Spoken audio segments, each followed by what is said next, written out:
Tina Turner and the best here on CRMK, and you are listening to the best programme on CRMK, of course, on a Saturday morning. It's the Grumpy Old Men. None better. And if you'd like to contribute in, 07790 385 385, 07790 385 385, and a very warm welcome to you if you've only just joined us. And I know that looking on the indicators here in the studio, you are joining us thick and fast, and so we do welcome you to the show. Right, can I put a little proposition on just a little idea I've got? Yeah, go on then.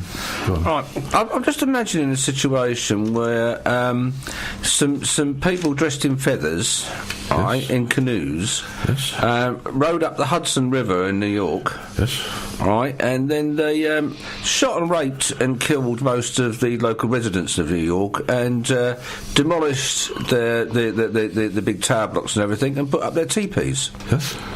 Do you think that the American people that were shot, raped, murdered, and generally abused, and had all their lands taken away, would appreciate the Thanksgiving celebration that the Native American Indians that are now sitting on their land decided to enjoy? Right. Would you like the short answer or the long answer? I'd like a medium answer, please, yes. And I'd like it to be not less than 30 seconds, not more than 60. Yes.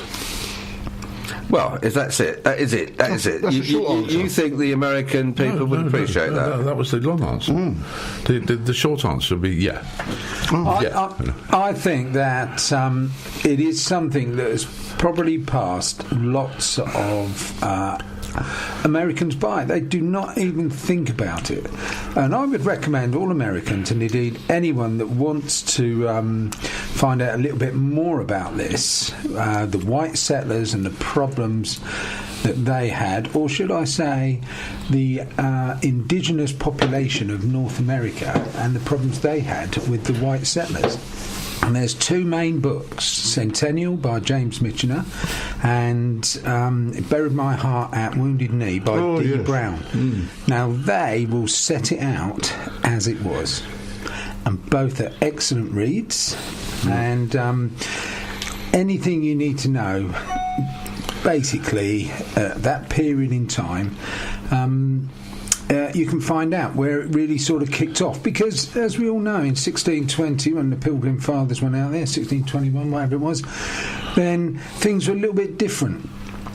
And then it's only with the influx of white settlers that has created that issue. And Alan makes that a good point, really, because that's how conquering armies ruled the world. And the white settlers who set out from Plymouth all that time ago, that kick-started the American dream. Well, we have. I mean, if they took a more responsible attitude, like we did in Australia, right? Where we looked after those Aborigine people by sending our prisoners out that owned Australia, didn't they? When we went over and stole their land from them. Yeah, we sent all the dross out from this country. I mean, we made sure that we didn't send intelligent and sharp people out.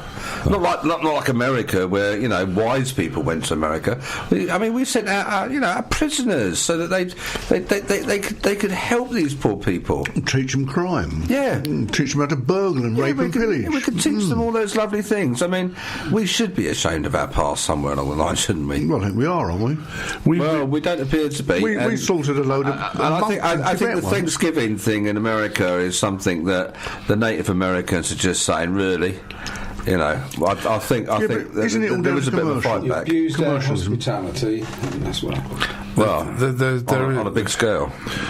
There is a classic modern day situation of what you've just been talking about, because Mr. Mugabe now has gone from Zimbabwe, and there's another tyrant in his place. Oh, indeed. Well, it never gets any better, does it, in Africa? Commonly known as the crocodile. Yeah. So I mean, we're just going to sit back and watch the country go down. No, what we're going to do is celebrate the fact that there's been a change, and we're going to say to him that when he made his speech, he sounds very much like because he's promising, a reduction of corruption. Well, yes, I know. I mean, come on. I mean, you don't replace a crocodile with a snake or a snake with a crocodile and then expect to reduce the number of small animals that get eaten on the side of the banks. Well, isn't crocodile? Isn't Africa and corruption synonymous? Yes. I would say so. I'd say Africa's probably... And whose fault is that? You know, this is the fact that we had a Commonwealth And once. keep giving them aid. You know, and... is it nurture or nature? I don't know. You know, I've been to Sandhurst, the Royal Military Academy, on several occasions, you know, and there's been these young men from African countries there who come over, and they're Prince so-and-so and Prince Abdul and Prince Mustafa Kemal and all this sort of thing, you know. And we teach them how to do military coups and all the rest of it. And then they go back to their own country, and they're, 28 years of age or whatever, and they go, well, I don't like this, I'm going to... Oh, don't they speak proper? Well, of course they do. They speak proper because they've been to Sandhurst. This is it, yes, but there we go.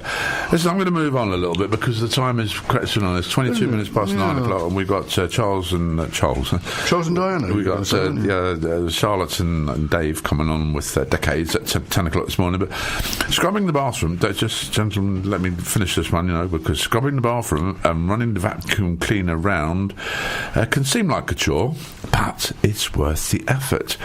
For simply doing the housework in retirement, look at this, Kevin, you're coming up to that, mate, is enough to cut the risk of heart attacks and strokes by 14%, so research has shown. Any physical activity at all was found to be better than none for the over 65s. This can include gardening or going for a walk. 6 in 10 older people struggle to achieve the NHS target of 150 minutes of moderate exercise a week. I certainly do, don't you? Oh, I do. I fail to do it. It wears you out. I like sitting on the sofa. And you sit on the fence normally. I have been sitting on the fence. We all know what time it is when Mike sits on a fence, don't we? In my tutu, yes. Yes. It's time to get a new one. Hey, this is actually, I think, good news because radical changes to the National Lottery may see the introduction of a game which gives winners a monthly payout for life. Players could claim a regular payout of £10,000 rather than one lump sum, as all part of a move in a wider bid to reverse the falling ticket sales. And it's not surprising, really, is it? Because in the old days, you could have a little flutter on the lottery, and you might win a £5, or you might win a £10, or you might be lucky and win something else. But now they just keep having these rollovers, and it's silly money, isn't it, for somebody to win 24, 25, 30 million pounds? 55 now. Something. Well, I don't know what Euro million goes up to has been up to 120. Is it really? Yeah. It is silly money, and for most people it has changed their life, not necessarily for the better. No. I'm stating the obvious there, I accept that. And it's almost as though when we see what has been wasted and the bad that's come out of it for many people, maybe all people that do the lottery should be vetted before they do it. That's a good one. Yeah, I like that. Well, I mean, let me just run around the table here. who does the lottery? I do the lottery. I do the lottery. I do on occasions. Not about 4 or 5 times a year. Yeah, well, see, I have a regular one on the not the main lottery. I do the Thunderball one, which is I tried that. Didn't like prizes. I've won 3 times on the Euro lottery out of 4 goes. Well, yeah, I won £3, £2, and £5, or £10. I had a lucky streak this week. I went into one of my local public houses, and they persuaded me to play bingo, and they had 3 games of bingo in a night, and I won the first 2. Oh, really? How much? It was £12 and £10. Oh, well, pay for your night out, didn't it? Pay for my beers. It wouldn't have done if you'd gone to the stables, because 4 drinks cost £20 there the other night. Did they? And it's interesting you talk about bingo, because there's a case this week where a group of old age pensioners like to play bingo once a week or something. They all chuck in £1, and now they've been stopped by the local councils or something because they've contravening gambling laws for some reason. No, I mean, it's madness. Yeah, that is where people who work for establishments like councils can really overstretch the mark. I'm not sure who the authority was, but the point of the matter is it doesn't matter who the authority was. Having a bit of a laugh, PC gone wrong again, a bit of fun, and it's just gone ridiculous. There is an overwhelming desire by some sections of the community to control everything. They're called Jobsworth. Oh, are they? Jobsworth. I thought they were called car park attendants. Well, that's the same thing. That's the same thing. Is it really? Yeah. I see Mark Elvis is up now. Morning, Mark. Glad you joined in for the last 40 minutes. Hope you enjoyed the show. Mark's been off running. Oh, is that where he's been? He's been running. I beg your pardon, Mark. I thought you just got up. I think this is highly inappropriate. He went running without his tutu. Without his tutu, I bet he wasn't wearing one. And you know something? I think to go out running without a proper piece of technology so that he could have his headphones on and listen to the grumpy old men, Mark, it's not good, mate. You've got to rethink this whole strategy of running before the beginning of the Grumpy Old Men show on Saturday mornings at 8 o'clock. Right, enough. Move on. Go on, then. Move on. Go on, then. Waiting. All right, then. He meant to praise a young patient's father, but his choice of words has landed a consultant in hot water. Colin Bailey said Billy Martin had manfully stepped in to take his daughter to an appointment when his wife Jo was ill. The word there being manfully. But the couple condemned the paediatric surgeon's comment in a letter as sexist and were so angry that they posted it on social media. They received the missive 2 weeks after Mr. Martin took Jessica, 3 years of age, to see Mr. Bailey, who had more than 30 years of experience. The consultant wrote, unfortunately, her mum could not be at this clinic visit today as she was not well, and father stepped in manfully. Well, the couple of Chorley, Lancashire, claim they could not imagine him using womanfully in the same context. I wish people would grow up. Someone needs to man up here. Yeah. Well, they do, don't they? Look at the amount of inches that's got in the paper. How many column inches is that? It's half a page, you know. And what was that in? They show Daily Mail, I think, you know. That explains a lot. The drop-out to things like this is that anything that's got the prefix man in it is going to be dropped. For that matter, woman. Let's up it. We can't man up it, can we? I'm going to call my wife when I go home, whoa. I think we have to be really rather careful here, because we could actually seriously find ourselves in serious trouble by calling it the Grumpy Old Men Show. But we're all men, mate. It's the Grumpy Old Show. Well, but we are men. I mean, even you, Mike, with your tutu, I'm afraid you are a man. But we're not allowed to say that. I know you've got other thoughts. I know that you feel sometimes you're the wrong gender in the right body and all that good stuff. I get that. Even though you dismiss it as being something that sort of younger people could possibly have those feelings. Again, I have. I went through his drawer and I was surprised at what I found in there.